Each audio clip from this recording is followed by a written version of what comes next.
care about current affairs, it's on the OShow.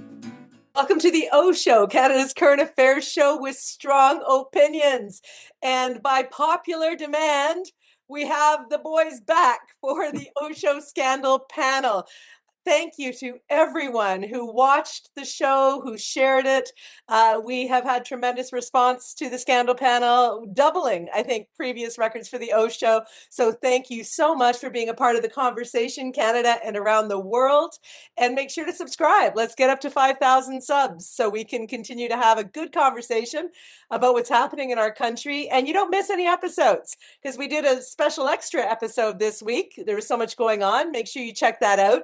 It was on how to stop MAGA and all of the nonsense propaganda that is going on. And so please check out that episode. But the boys are here, so let's get right to it. As always, I'm going to start with Keith Leslie. He is from Queen's Park. He was a journalist, renowned, and now out on the East Coast.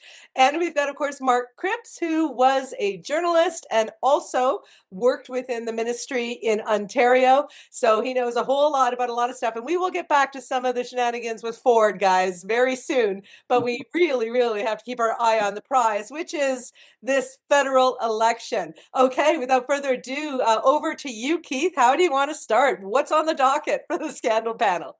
Well, I'm afraid, as it always is throughout this election and throughout the last 2.5 months or whatever, it's Donald Trump again.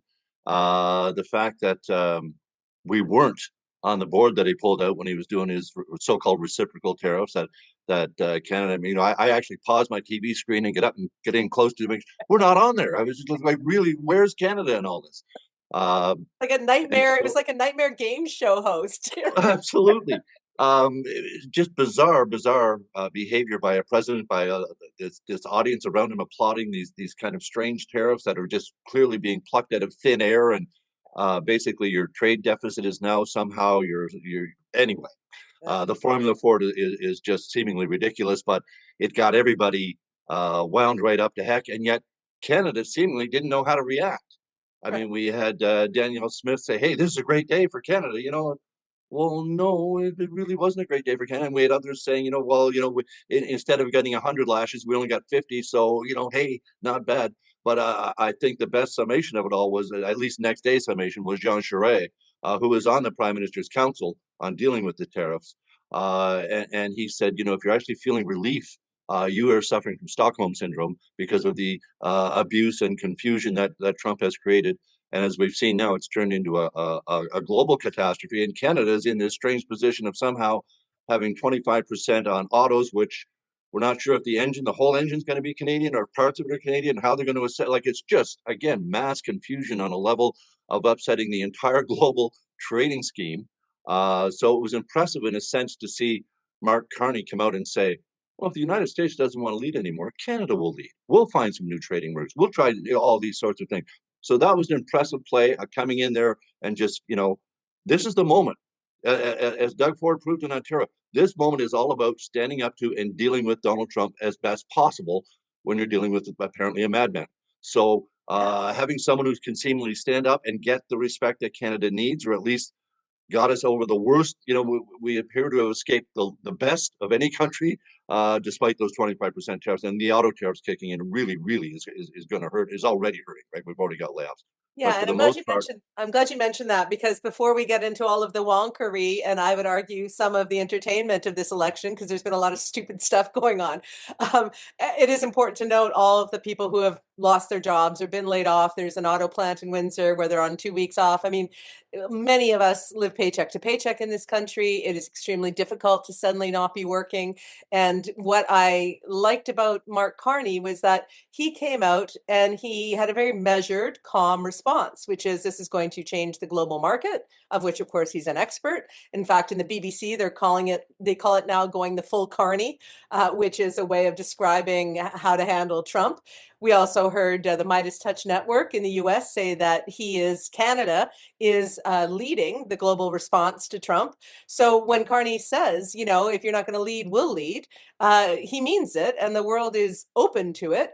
and respects him enough for it. And so I liked that he came across and he wasn't celebrating the fact that we weren't getting the 10% across the board tariffs, that Mexico and Canada escaped it as long as we're compliant with whatever trade deals on the books right now. As though his phone call with Trump, where Trump said, we'll negotiate after your election, that's looks like that's what might be playing out here. But we still have people who have lost their jobs in the auto sector. We're still going to see a big impact. And Carney's saying that any tariffs that the countermeasure with, the money's going to go to help those workers. So I thought yesterday was another really good, solid, commanding speech by Mark Carney in response to this absolute freaking chaos.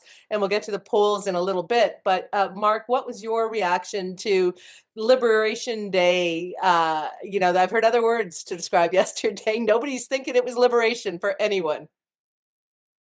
Well, I'm glad you mentioned the thousands of auto workers who are no longer going to work today.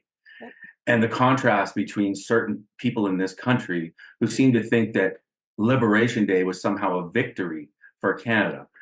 How absolutely self-serving and completely devoid of any sympathy for the impacts that this is going to have in Ontario, specifically with the auto sector. And I really, it makes you realize why Doug Ford is not is not supportive of Danielle Smith's rhetoric.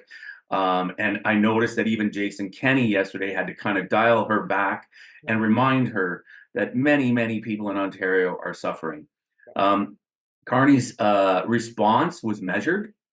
Every time I see him now, I mean, it just seems like, I just want him to be prime minister more, because he speaks empathetically, but he also speaks clearly, and he's not sugarcoating anything. And anybody who thinks that we have escaped some wrath or whatever, but what I love in the nuggets of his speech is that, for the first time in a long time, and we all know this, we all have renewed I've always been proud to be Canadian. I've got it tattooed on my arm. I wear Canadian, I am so proud to be Canadian. But now we seem to have a collective rebirth of our patriotism. And Mark Carney is saying the things like, we will lead, we will rebuild, we will become stronger, instead of in opposition parties who are like, bad, you tanked the economy, you're responsible for all this, which everybody knows is not true.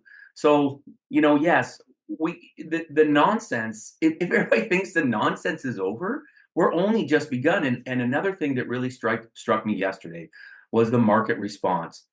And I couldn't help but think of all those people who are nearing retirement, who were preparing to live off their investments. And we saw a 6% drop in the US stock market yesterday. That is devastating for people who are, some people can ride it out, but I mean, people have lost real freaking money because of the recklessness of this ridiculous president. And I'm kind of waiting and just wondering how long it's going to take before there is some kind of insurgency in the United States to go against this, because it's going to hit people in their pocketbooks.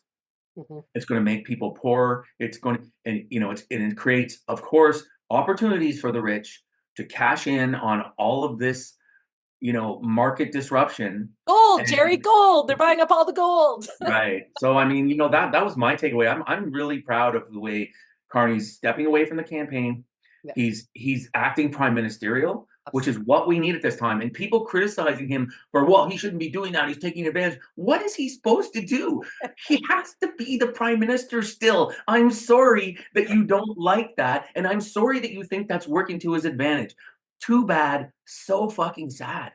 Right? If you didn't think he was doing a good job at it, do you think Doug Ford would be taking the back seat and letting him take the lead?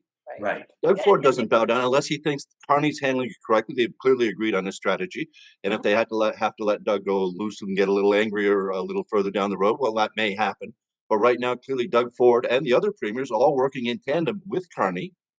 They're not all liberals by any stretch of the imagination, but they are all on the Team Canada front. Even Smith signed on to the United Statement that they put out. I don't know how firm it is, but at least it's there in theory that all the premiers and the prime minister are playing together on this. We've also witnessed Poilievre at least a little bit this week start pivoting and reading the room to the point where he's attacking Trump. Not strong enough. I think he really if he wants to go down this road, if he's going to say, I'm not MAGA, he really needs to say and prove I'm not MAGA. I don't believe in this, this, and this. I don't believe in all this chaos. But he can't help himself. He gets 2 lines in, and right away he just starts attacking Carney.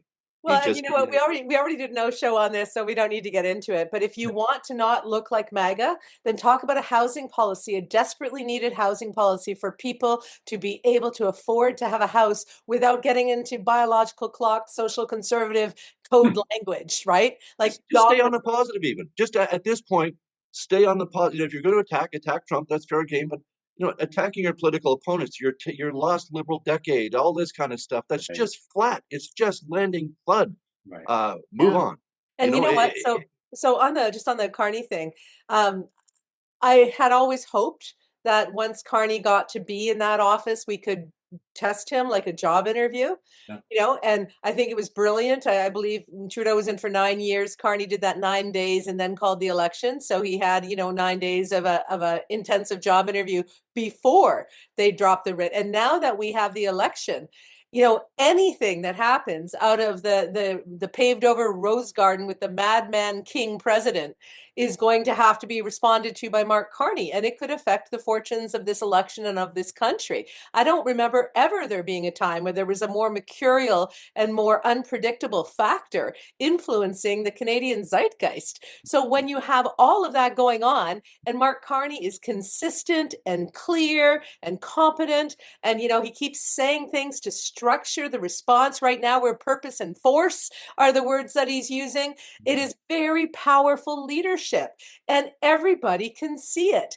And all I'm hearing from Poilievre's group now is a pitch level of desperation, where the only thing they can say is, but what about the last 9 years? Like, right. I want people to understand, if they still don't understand, Canadians have their opinions about the last 9 years. I was very critical of Trudeau, really wanted him to step aside. But that's not now. What is now is we have an enemy on the front lawn of our country. And yes, Mark Carney might have spared us some of the wrath because of his relationship and commanding respect from Trump, but we still have a big enemy on our front lawn. And I'm not interested in anyone who wants to be sitting in the backyard bitching.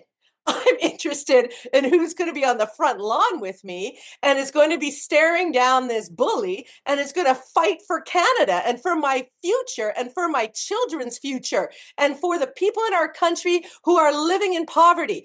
I want somebody on the front lawn who's fighting, and that's Mark Carney. I don't want to listen to Poilievre bitching in the backyard, period. Well, he's going on attacking, they're attacking Carney's father. They're attacking Carney's record at Oxford, his thesis record.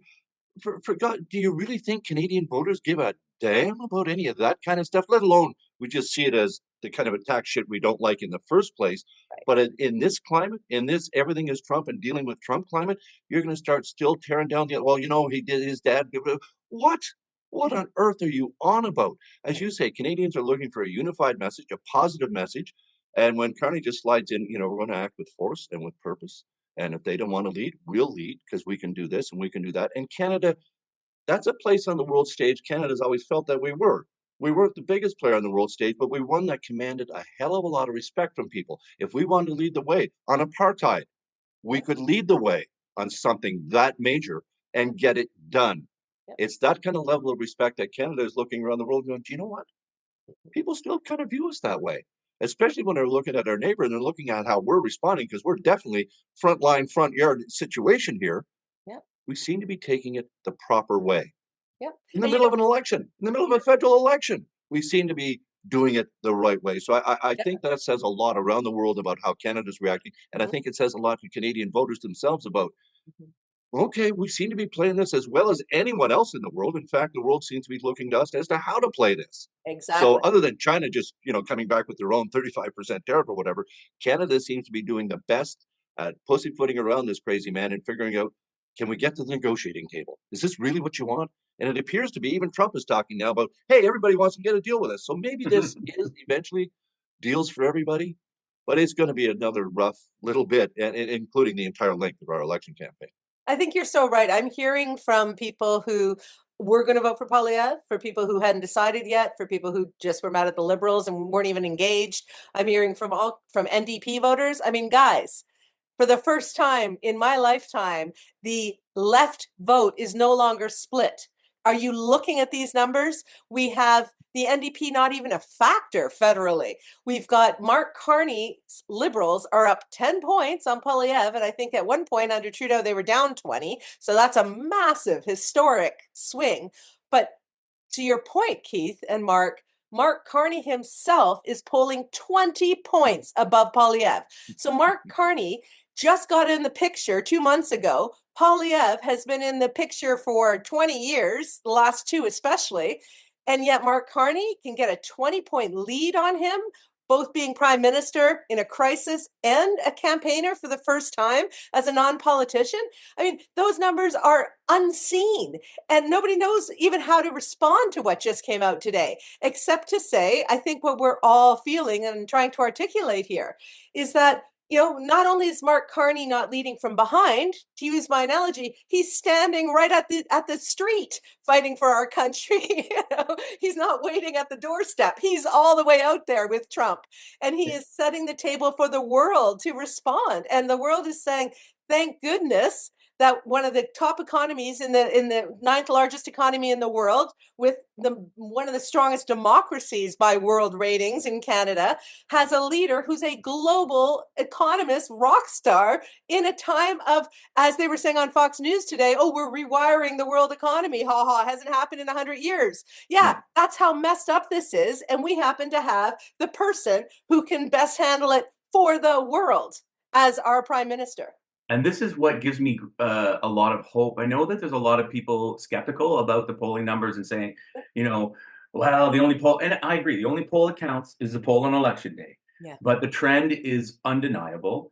And secondly, I feel like, you know, for all the things that you just said, people are going to be motivated to vote this election more than probably we've seen in a long time in this country, because they want to vote for somebody who gives them hope. Yep. Right. And Carney. So I feel like, you know, a lot of people are like, oh, you know, well, Pierre Poilievre's voting base is loyal. They will come to the polls. They will be there. Great. But if you look at it, 30%, like Harper could win with 32%. Right. There's no path to victory for Poilievre at 32% right now because Carney's doing so well. And I believe that the buffer zone within that just say that it's, you know, that there is some apathy within those numbers, right? And that people want to actually turn on the polls. But I have a feeling that unlike any Canadian election we've seen in a long time, there is going to be a record turnout and people are going to vote for a person that they believe truly will change the course of our country's history. And this is all good. And you know, if it's Poilievre, so be it. But you know, right now, it's certainly looking like Carney, and that a lot of it's, you know, people say soft support. I'm not sure that it's soft support. I think people are motivated to vote. They want to vote. They want to make sure their vote counts, because this is the most important election I think we've seen in probably in my lifetime, and probably a lot of people's lifetime. And I'm old. So I mean, I don't know. Like it just. Well, you know what, though, Mark, when you look at you and I are comms people, and Keith as well, of course, being a journalist, you watch words closely. If you look at the language that is being used by Poilievre talking heads, by the MAGA forces that have been unleashed on this country, all the op-eds, all the stuff, Yeah. it's a different tone, right? There's a desperation to it. Yeah. As Keith said, they're reaching for conspiracies. Carney even laughed and said, "Thanks for bringing up my thesis. I thought nobody read it," or something like that, right? I mean, they are getting desperate, and I'm watching people who, I don't respect their politics, but I respect their savvy in this game, are losing it. I'm getting panic emails from, you know, conservative bloggers who have me on their email list for some God knows reason. I mean, there is so much fear in their camp because for 2 years they thought they were going to stride in and fully MAGA up this country, and you know, and it would be one giant North American super MAGA or whatever the hell they were dreaming of. And now instead they are looking at it and going, oh my gosh, the That's not what anybody wants anymore. nobody It wants. was for 2 years, but nobody wants that now. And that's they're looking, just like you're playing the wrong game. Right. And the NDP's collapse, which in part I think is people punishing them for Trudeau because Trudeau's not there to be punished. Yeah. But the NDP collapse into the single digits below 8%. The Conservatives need splits. They need the NDP to be doing a hell of a lot better than that. Otherwise, right now, we talk about the big, huge gains the Liberals have made in the polls, but overall aggregating, they're maybe 5-6 points ahead of the Conservatives. So it's like not a huge runaway at this point, but it is in a sense because of the efficiency of the vote and how the Conservative vote is so concentrated in certain areas. So they need to be higher than the Liberals to actually win government. But it's still out there. I mean, it's a viable fight, so people need to be careful. And if you look at the rallies, Poilievre's rallies are still really, really well attended. I mean, it doesn't matter what part of the country they're in, whether it's in Oshawa, St. John's, Newfoundland. I mean, down here, the East Coast is pretty much liberal. It was sitting blue for a while. It's getting back liberal. People are coming out to hear him, to see what he has to say, as he's saying the right thing. So he has an opportunity here to turn things around if he can pivot. But I think he's painted himself into such a corner for the last 2.5 years that's his persona. Is locked in now. It's how people view him. He's always on the attack, and for him to turn around and try and pivot that attack to Trump and yet not keep going at it, he can't do it. When he was asked the other day about losing 4 candidates in one night, just say something about your vetting practice. His immediate thing was attack the reporter, disagree with the premise of the question, and then attack Carney for the next 4 minutes. Never once addressed the 4 candidates that had to be replaced. It's a vetting issue. All parties lose candidates. I mean, but it shows his handling of it was, again, just to still be that angry, pissed off guy, attack the reporter. Always a woman reporter that seems to get the blowback hardest from this guy. These are opportunities that the whole country's watching right now. This is what people are seeing you, and you're just coming across as petulant. Now, I'm not saying Carney's perfect either. The Carney thing, that question on the French program where they sit around and talk to them, and he was asked about buying strawberries. Would you buy American strawberries? And his response was, I'm prime minister. There's someone else going to buy my strawberries I for me. loved his response. You know why I loved it, Keith? I loved it, and I'll tell you why. Because he doesn't bullshit. Right? He doesn't. Well, no, it's true. It's an honest response, but come on, it's a tone deaf one. You just say no. I'm not buying American. Sure, but but this is why I think Canadians like Carney, honestly, because he said. They said to him, what is would you do this with strawberries? He could have just said the political answer of why, no, I would not. Or damn those Yankees or whatever. Instead, he said, well, I'm prime minister, so I don't actually do the grocery shopping in this job. Like, thank you for saying so. You don't have to lie to us. You don't have to con us. You're already Oxford, Harvard, super economist. We get you understand the price of things. Thank you for not bullshitting the answer. I mean, that's how I saw that. And, I didn't see it as a huge sin. I just saw it as a fumble. I saw it as refreshing. I was like, really an honest answer. Well, I'm not actually shopping these days. I'm running the country. I mean, like, fair enough. Okay. We're so used to seeing these parceled, tight answers. And with Carney, I think part of same thing that the people in a different way, opposite ends of the spectrum, but people liked that Trump seemed like a straight talker. Carney is not adding a ton of high rhetoric. He's not using tons of rhetorical devices. He's not, fluffing up everything that he's saying.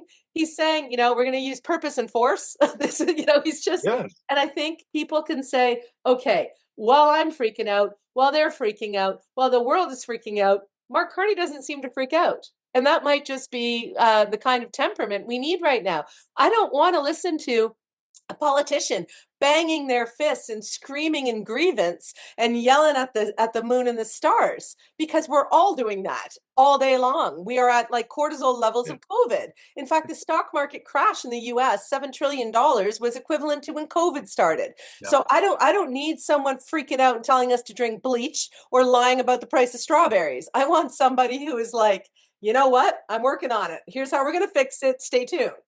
I think one of the things to pick up where Keith was going about Poilievre's prospects in this election, Canadians have seen Carney now, yes. Right? And he's been, steady at the helm for 2 weeks now. Yeah. It's impossible for Pierre to regain that level of respect. I mean, Carney's won the overall respect game, the steady leader. Yeah. It doesn't matter how hard Pierre Poilievre tries, he's not going to be able to return that back. So now you hear the Conservatives are pinning all their hopes on the debates.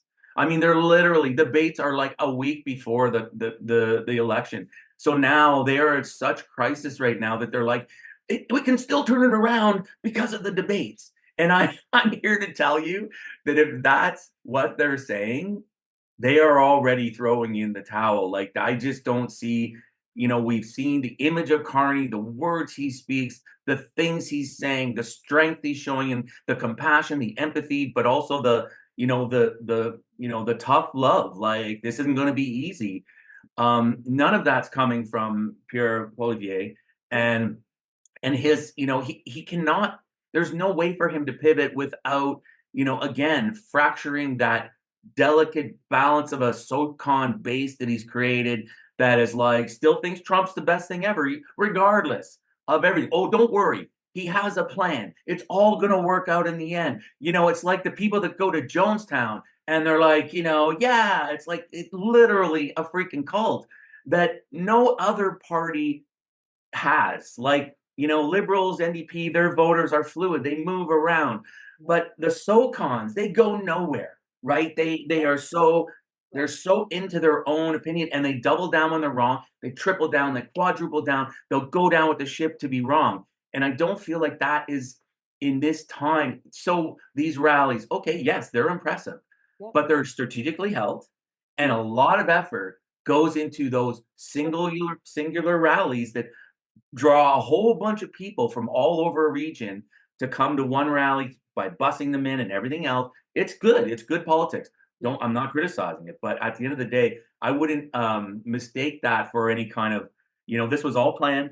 They're sticking to their strategy of trying to, make it look like he's got so much support. But I just feel like now that we've seen Carney, like you said, 9 days and election and, being very prime ministerial, I don't see a path for the Conservatives to kind of reclaim Well, or you know eat what? into that whole. I mean, I'm glad you used the word plan, because somebody on TikTok, someone who you would think might be a Poilievre supporter demographically, if you're just going by, age and stuff, did a TikTok where they were like, okay, let's look at what Poilievre said in a speech about his economic plan to deal with Trump's tariffs. And his thing was, we need a plan. We need a plan. And there's 3 parts to the plan. Urgent response. We need an urgent response. Then we need an interim response. But most importantly, step number 3, we need a long-term response. When I saw that, I thought it had to be AI. And if it is, I apologize to Poilievre's team. That is the dumbest shit I have seen. It reminded me of someone in grade 3 who didn't read the book and is trying to do a book report. And it's just like doing the highest level, most neutral, non-specific, non-informed, no detail, no effort kind of a speech, kind of a presentation. He has no plan. So if we boil it all down beyond our Canadian pride and our motivation and our partisan left-right bullshit, if you're looking at your retirement savings and you're seeing that people in the US not only are losing their 401k value on the stock market, but they're about to get their Social Security taken, they are in total crisis, and they have a big, huge thing April 5th, which I think is the start of that uprising that you talked about, Mark. So they're there. And so in this country, we're not at that level yet of risk or of pain. We're watching it though. And I think when we go to the voting booth, the main consideration for Canadians won't be how betrayed we feel or this or that. It's going to be, I do not want to have my economy taken by MAGA the way that the oligarchs are taking it. And Mark Carney himself said anyone who worships Trump will not stand up to them, right? And he's talking about Poilievre. I think Canadians are going to say, in case that's the plan here, that's the scheme, that's what's going to happen, there's no fucking way that I want to put my family's future, the future of my bank account, into anything that seems anything like Trump's MAGA American disaster. And we're going to see more pain, unfortunately, for our American friends in the next couple of weeks. We're going to see more Canadians suffer from these tariffs. And I don't think many Canadians are going to have anything else on their mind when they go into the voting station than how do we protect this country from the financial ruin of this MAGA madness. That's it. That's the question. And so far, the answer is so clear that the Liberals flipped the thing by 30 points, and don't believe the polls. I got a lovely letter from a couple who watches the OShow, and they said, please say, Laura, every time that, don't just follow the polls, get out and vote. And I'm even going to quote them at the end of the show in a little graphic because it was brilliant. But the point is, Canadians, what else is there to consider in an existential crisis but protecting yourself and your family? Well, I don't care how mad Poilievre makes people or how good it feels to yell and scream at the stars and the moon. We need someone who's laser focused on the enemy's attack. That's why I think we like Carney. Go ahead, Keith. I was just going to say the stupidest thing I heard all week, and it came out of the Conservatives, not surprisingly, Preston Manning's little article. Oh, yeah. Seriously, this is your point. This is where we're going to go right now in the most unified country, the unified Canada that we've had in decades. Right. That a vote for Carney is a vote for Western separation. Really? You laugh because it is laughable. I mean, my God, first of all, the man was born in the Northwest Territories and raised in Edmonton. So he knows a little bit about the West. Maybe he didn't choose to run there because he's lived in Ottawa. Oh, just such horseshit again. If this is your level of attack, this one I found funny. I mean, it's just really, we know there is a core issue with some Western alienation feelings, and it goes back to the original Trudeau National Energy Program. And I'm not downplaying any of that. Yep. But a vote for Mark Carney is not a vote for Western separation, and that's just one of the stupidest things I've ever heard. Well, they're reaching. They're reaching, Keith. I mean, that's what I mean. They're trying so hard to be divisive when we're not looking to be divided. We have so many Alberta. United. Sorry, just for 1 sec. Sorry, we have so many Alberta viewers now. Like I hear from tons of people from Alberta. If you look at the hundreds of comments in the chat from the show, which I always go through, many are from Alberta, and many of them are pushing back hard because they're under their own scandal with Danielle Smith. They're already furious at the MAGA movement in Alberta and what's happened and what she has wrought. And so add on top of that, this separation talk when the country has to, as Carney says, unite all 13 economies into one super economy, be an economic resource energy superpower by Canada first. I mean, there's Albertans who are going, oh my God, like we don't want this, we don't want separation, we don't want MAGA, like please, the rest of Canada hear us. And so I'm hearing from a lot of them going, thanks to the OShow, because you guys are saying it. And I'm going to try to get someone from Alberta on the show before the end of the election, just to get the lay of the land there. But, Carney, to your point, he did his kickoff in Edmonton. He lived in Edmonton. He gets what's going on there, and he clearly knows how to handle Danielle Smith. So I'm not thinking that's going to be top of mind, no matter how much they try to push that narrative that the country will fall apart because of a Wexit movement. I don't think that's in the cards this time, Mark. Well, I'm glad you brought that up because I was thinking about it earlier, how, my first thought when I read that was, now they're putting a gun to our head. Right. Like if you don't vote Conservative, it's all coming. We're gonna, we're the hostage will be executed. Like it's literally, it's not just reaching, it's friggin' desperation to start trumping out that stuff. And you can see how many people in the conservative, the more progressive conservative movement were like, shut up. And why do they keep shooting themselves in the foot? I don't understand. It's for a party that was poised to become the next government of this country, by a landslide, they seem to not really have an overall plan to hold it together in case, like they didn't have in government, we would always create, a crisis management strategy. Something can happen. Anything can happen. Any scenario can happen. And it feels like they just didn't prepare for anything to go sideways, that they just went, one and done, we're done, can't wait, let's go. And tax the tax, jail not bail. Right. I'm and now not you have all these slime, factions. slime not crime. Boots not suits. I love that new one. Boots not suits. Boots not suits. Are you trying to tell me, Mark Cripps, that the Dr. Seuss campaign playbook isn't meeting this moment? Is that what you're trying to tell me? That somehow Poilievre and his crew didn't have enough substance to deal with a global crisis? God forbid they got into government and we had another pandemic. Right. It'd be a lot worse. Bird flu. If you want to get scared out of your freaking mind, listen to Ambassador Susan Rice on the Bulwark podcast with Tim Miller, where she talks about just the level of risk the world is at with not just the stupid tariffs, but cutting the CDC back and all the rest of it. She said if bird flu gets out of control, it'll make COVID look like nothing. So I mean, we can't afford to have somebody, Pierre Poilievre, in the job. I don't care how many years he sat in Ottawa waiting for this, or who is helping him, or who's been trying to get him this gig for the last 20 years. I don't care about any of that, because if he can't even come up with a plan in a speech, if he can't even come up with more than these stupid slogans in this moment of crisis, how the hell would Pierre Poilievre handle another pandemic? I mean, how? He can't even control his own base, and he's not even listening. If you're reading some of the scuttlebutt coming out of the campaign, nobody's listening. They're not pivoting. They might make little tippy toe steps, and then they fall right back into their comfort zone of revving up their base. And that loyal base, we should not underestimate. And when I posted a few weeks ago, do not underestimate MAGA, I got a whole bunch of Canada elbows up. I'm like, yeah, elbows up, and also we can hold two thoughts.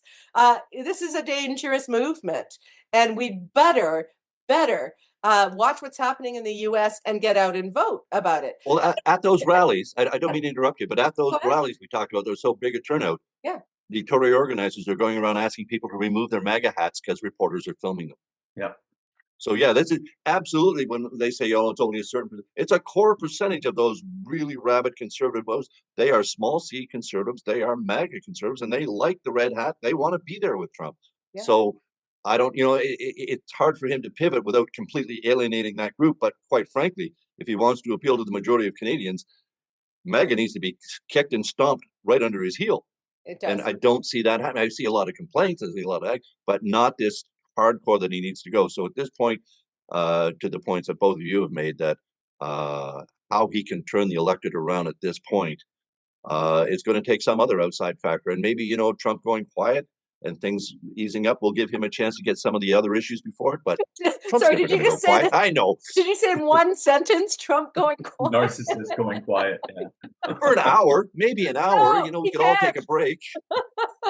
Laura, you mentioned COVID, and how would he, if we had another pandemic or another crisis like that? We're in a crisis, but we all know how Mr. Poilievre would have dealt with the pandemic if he was in power when it happened, and he told us he would not have done the level of support that helped Canadians get through one of the most, biggest economic tax cuts, right? Yeah, he did. Yeah, he would not have done that. So it's clear, if you want to know if history is a precursor to the future.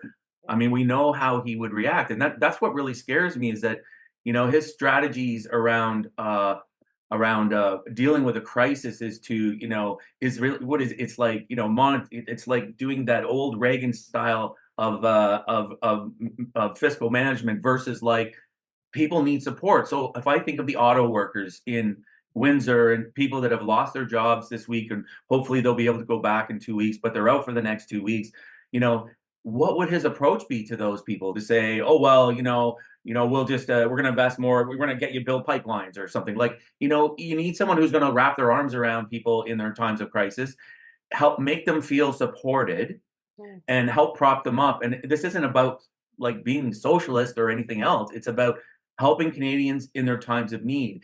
And Mr. Poilievre has made it very clear that, he doesn't see that kind of policy as being helpful. It's rather like, give a man a fish, you feed him for a day, teach a man a fish, and you feed him for life. Like, it's that old school kind of like SOCON kind of like mentality where it's like, don't give him a hand up, give him a hand up, or it's like I do have to confess, I did use a Bible reference. Since you're using Bible references, I'll throw in the one I used.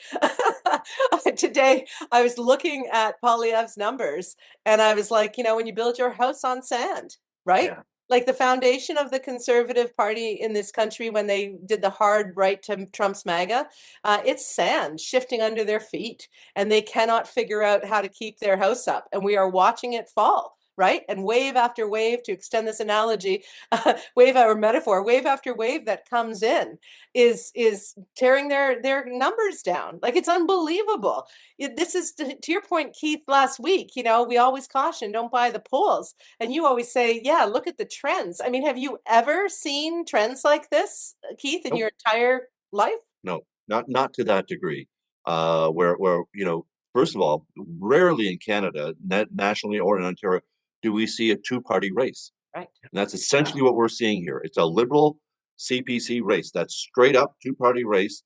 And we had the Conservatives go into this race in January with a 20 to 25 point lead in the polls. And the Liberals not just giving up for dead. I mean, they weren't even going to try putting the paddles on the guys. Everyone was bailing the hell out. And when the Prime Minister, Trudeau, finally got the message and left, it took after Christmas. Then Trump's inauguration, and then Carney winning the Liberal leadership and turning around and saying right off the bat, first thing done is the carbon tax. He took the tax thing right out from underneath Poilievre. That's when the polls just started going one way for the Liberals, and that way was just straight up, and the other way for the Conservatives. Now their fall hasn't been as precipitous as you would think because they lost a 20-point lead, but that lead has been mostly the Liberals gaining. Yeah. Going from 8, the Liberals were below the NDP in January. They were below 18%. And the NDP were actually as high as 18% in January. The NDP now below 8%. The Liberals up to 42, 43, averaging out of the different polls. The Conservatives hanging around 38, 39. So normally, if the Conservatives were at 38, 39 and the NDP were anywhere near where they should be, that would mean the Liberals would be below the Conservatives. But because of the way this is right now, these polls are incredibly unique. I think the fact it's a two-party election, really, I mean, there's going to be some core NDP still voting. There's going to be a few core Green Party weren't put off by their bizarre behavior and actually vote for them. But I think what we're looking at here is a liberal Conservative Party of Canada race. And, it's good in that sense. I mean, it's a very, very clear choice. And it does mean that it's not going to be someone getting a majority with just 32 or 33%. They're going to have to be up into the 40s to get a majority here. And that's what we at least want to see. No one in Canada is going to get 50% plus in a three-party system usually, especially with the Bloc being, that fourth party in Quebec. Yeah. But the way it's structured right now, it would look like a majority government. And that's exactly what I think most Canadians prefer. Normally a minority because it's more accountable. Yeah. This time they want a majority with strong leadership. And I think the choice is just so clear. I don't know about you guys, but I've never seen an election where the choice was more clear. Like, yeah. not only because of the negatives of Poilievre in my mind, as a woman, there's a lot of social conservative SoCon policies that I'm deeply, deeply concerned about. Watching what's happened with the MAGA movement in the U.S., terrifying to most women, right? We do not want to go down where we lose our rights or the rights of other people, other minorities, other vulnerable groups. So, I mean, there's that whole piece, which isn't even being discussed really, because this overarching sort of Damocles over our head with these Trump tariffs is so much more, visceral for us all. But the reality is there are issues within the Conservative Party of Poilievre that mirror MAGA that are terrifying and would be top of mind if it wasn't for these tariffs. So I wasn't going to vote for Poilievre anyway, given that. There's a Women Against Poilievre movement for a reason, and not just because he's creepy, because some of the policies that some of the people in his party espouse are damn near terrifying. And then we've got on the other side, Mark Carney, who is overperforming, overconfident for this. He's competent Carney in this moment, right? Yeah. So he took the mantle of Captain Canada from Doug Ford easily. Ford literally gave it to him because he's that good at this. And so we are watching somebody who had negatives with several population demographic groups, Poilievre, but there was really no one else to vote for because we're pissed off at Trudeau and Jagmeet Singh has not shown leadership. And then over here, we get this guy who shows up and is like a rock star. It's like, so I think for Canadians, I don't know, Keith, maybe we'll get over 50 because in Quebec, but I mean, think about it. It could, and Quebec is in play for the Liberals. Yeah, absolutely. But that's the point, is that they hate Poilievre more in Quebec than anywhere else. They have he's got the lowest approval in Quebec, so they're motivated against Poilievre. And if the only way to stop him fully is to vote and put themselves behind a Liberal candidate, I don't think Mark Carney's done anything so egregious. I know he's talked about around distinct society and nationhood and the French conversation, but I mean, I don't think that is going to be more powerful, maybe, to the people, I haven't lived there in a long time, but to the Quebecers, than their hatred for Trump and their loathing of Poilievre, right? Like, we could get to those kind of numbers because I think we kind of want a clear mandate for this person. Mark? I'm sure it's possible. Go ahead, Mark. Yeah, for sure. I mean, Poilieve's biggest crutch is his support among women, and that is really going to kill him. And people over 55. People over Eh, 55. yeah, like me. Yeah. But what I'm this may be a crazy prediction, but I feel like we're on the cusp. This election could be the cusp of another breakup of the Conservative Party into a Western faction, a Eastern faction, which, for me is, I'm going to say it's delicious, but You're the big maybe partisan on the panel, right? but that's what I fear right now. I feel like we've gone through this cycle of leaders from since Harper, and everyone has failed miserably, and it's all been backed by this sort of like as you said, this I don't know, I don't want to say it's all misogynistic, but this very SoCon dominated kind of like listening to these people like it's the only thing that matters. And, I've been saying this for years that until the Conservative Party of Canada can shed itself of the SoCon influence, those people are going to vote for them anyway. But they play so, the Let them people. vote for Bernier. Let them go Right, over right. that. That's never going to happen, right? Like, I mean, but at the end of the day, like, they cling so desperately to this, and this base is killing them. It's making them illegitimate in this country in a general election where everyone votes. You can't just rely on rural places in this country and Western-based provinces to win to become the prime minister. You need to be a prime minister for everyone. So when you have, Ontario is going to suffer potentially the worst from these Trump tariffs, right? And then you have other leaders in this country who are tone deaf, or they're like, we're gonna if we don't get our guy elected, we're separating, or we're gonna show you all, or you got like good day for Canada, we really escaped, which is also ironic because to hear conservatives say it was a good day for Canada, they're literally saying Carney's doing a great job. Like They were the pain I saw. When the washing machine is overloaded with dirty laundry and it gets the spin cycle and it starts to make all that noise and flail all over and break. That's where they are. The MAGA movement right now has too much dirty laundry in that washing machine. They cannot spin it and they don't know what to do and they're falling apart. And it's noisy as hell. You should see my X feed for the crap that I'm getting. But it's a sign of pure desperation. And watching them try to spin this, Mark, it's like, well, Carney is saying that it's still a bad situation because he needs to get elected on fighting Trump. I'm like, no, Carney's an economist and he's looking at the global markets. Like, not everything is just pure politics for people like Carney. They actually care, right?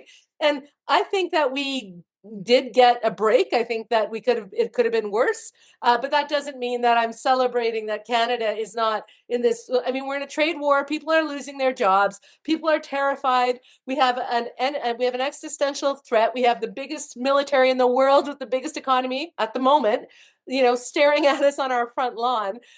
There's not a minute that I'm going to let my foot off the gas, or whatever. I'm mixing metaphors, but I'm not going to back down 1 inch. I don't think any of us can. I think we all have to be courageous in this moment, not just to vote for Carney, but to make sure that people understand that they need to get out and vote. Like we might not have this kind of opportunity again. Look what's happening in the US. I hope they have midterms. I hope they have a presidential election in 3 years. But you know what? Trump's already saying he wants a third term. So this shit is serious, right? Our democracy is a gentle. Our democracies are like an orchid. If you've ever tried to keep an orchid alive, Yep. damn, those are hard. They're beautiful, but they are damn fussy to keep alive. Go ahead, Keith. I was just going to say we were talking about the policy differences between the two, and this one that Carney did today actually struck me as one that did not need to be done, but really is showing that the MAGA base within Canada is not really, really very strong at all. Because what he came up today and said was he was going to give the CBC an extra $150 million and legislate more, and their money can't be taken away from them in the future. Right. As opposed to, as we know, Poilievre hasn't talked about a lot during the last couple of weeks, but he wants to defund the CBC, take away, one of the best trained package of best trained journalists in the country from covering him. Which, he doesn't let them on the plane anyway. We'll get that. But the whole defund the CBC thing, the Liberals did not have to come out today and say they were giving the CBC more money. It's almost leading a bit with your chin.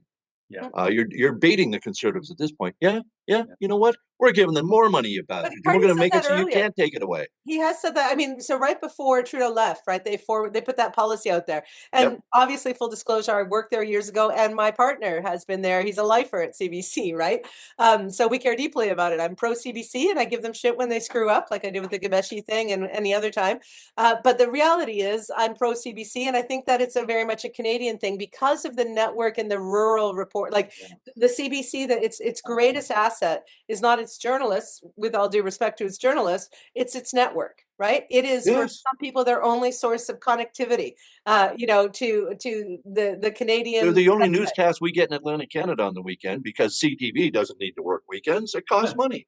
Right. So there you go. So I think You know, I see that as a pro-Canada united strategy for them to Totally. put not a our chins out, try to fight us cons. It's more of a CBC is integral to our country, to our nation staying connected. You want to join 13 economies, you got to make sure everyone in the country has access to information, right? If we're gonna have to go through these hard times that Carney's saying, we're gonna have to go faster and it's gonna be a sacrifice. We need every tool we can because there are so many American-owned newspapers, guys, in this country and radio stations that we are actually getting the country that's threatening to invade us and take our economy and our sovereignty. They are also owning a shit ton of our media. So I think that from a national defense point of view, we need to have a robust national broadcaster. Fair, not partisan, but No. robust. Yeah. You know what I really find telling about this election when we think about the media, because it reminds me, like on CBC, it's like nonstop commercials for both parties, right? With a odd splattering of an NDP ad in there. But I keep thinking to myself, what I would love to see the first drafts of some of the advertising campaigns that both the Liberals had and the Conservatives had, because they've been doing a lot of rewriting, I think, in the last little while. The commercials are actually soft. They're not attack ads. Oh, just wait. Well, that's what I'm wondering though. So here's a question, because it's been fairly soft so far. It's been very like, da, da, da, like very like, it's, rah, rah, rah for us. And we're good and we're Canada and strong and whatever, Canada first, whatever the shitty ass slogan is. But of the Conservatives, but it's been very soft. And I've been very surprised at that because I figured it would be down and dirty.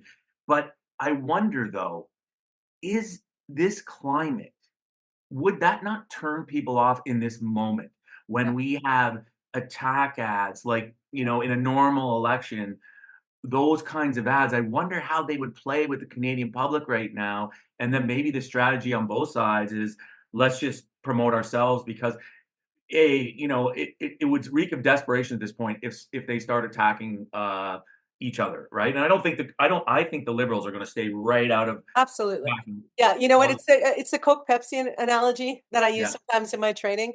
Yeah. If you remember all the Pepsi challenge ads and stuff we went through in the 80s, you rarely, if ever, saw Coke talk about Pepsi in their ads, but every Pepsi ad seemed to be about Right. challenging Coke, right? Right.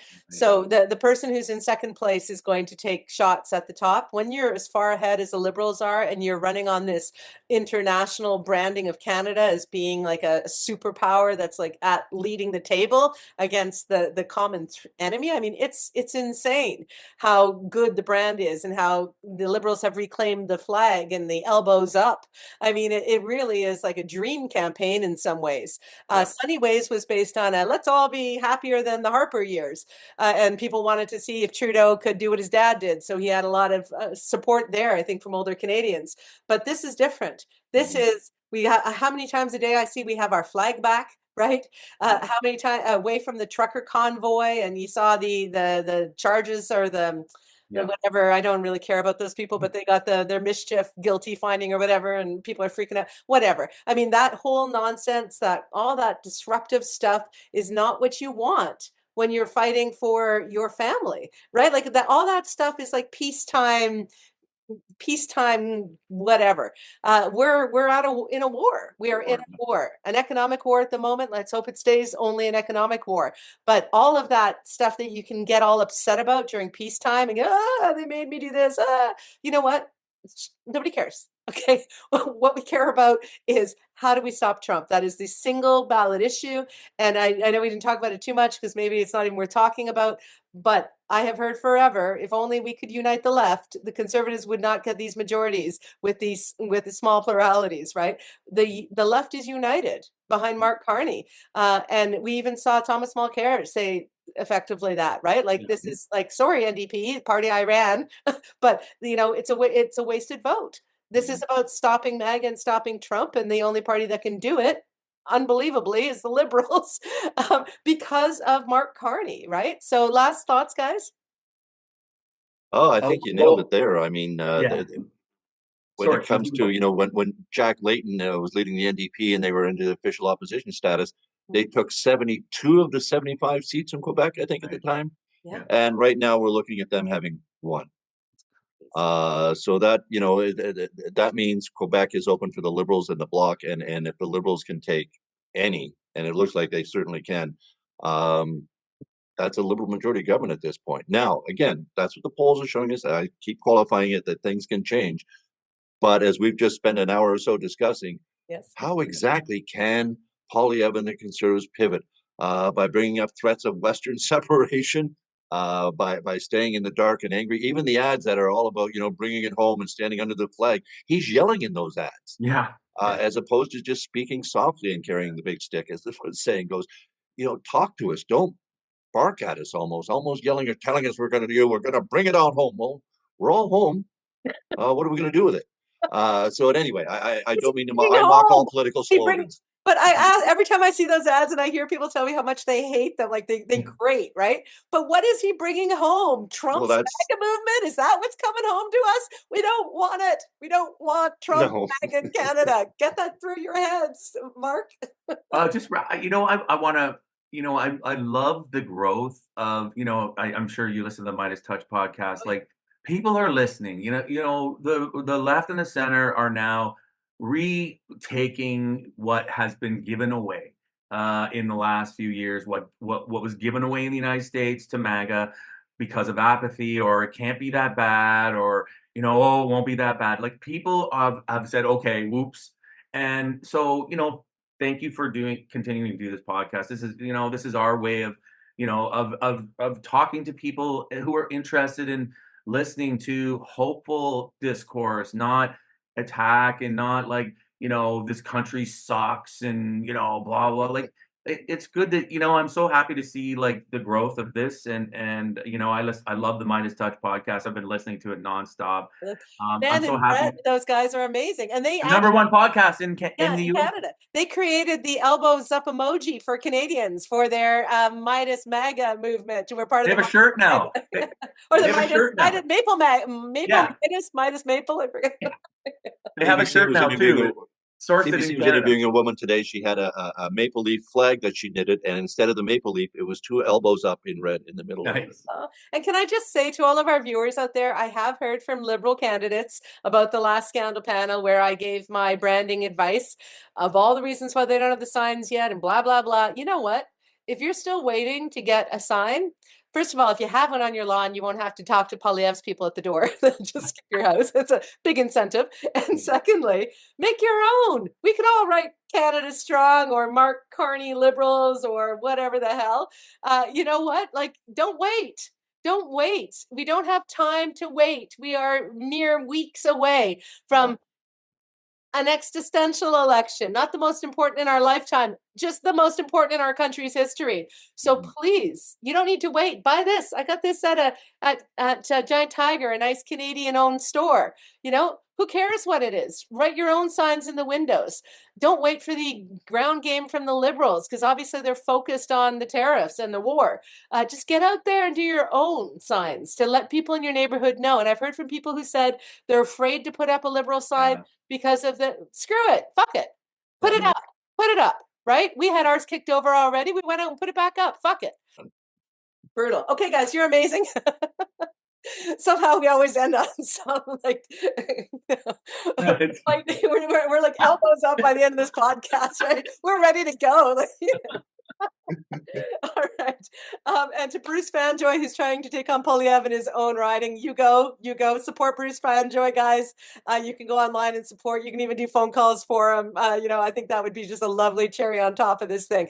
Crush that MAGA movement all the way down so that we don't have to deal with the worst parts of it. Okay, guys, thank you. Thank you to everyone who watches. And as I promise our audience, we'll try to get someone from Alberta on. I'm in talks. We'll see what we can get. And we really appreciate it. Subscribe. Let's keep the conversation going. As Mark said, even if we get, liberals win this thing and we're fighting Trump, the fight is just starting with that bad man in the United States. So we can't for 1 minute think that this is going to be over anytime soon. Thank you so much, guys. Take care. Have a great weekend. When you care about current affairs, it's on the OShow. And when you want to get clear what's going on here, it's on the OShow. If you like to stay in the know, tune yourself into the OShow. It's the OShow. Laura Babcock's the OShow. With a lot of great guests, she puts them to the test on the OShow. There's no doubt they'll be calling them out on the OShow. Stand for something or fall for it all. Ontario, hear the call on the OShow. It's a podcast, the OShow. Laura Babcock's the OShow. Stay informed with the OShow, OShow.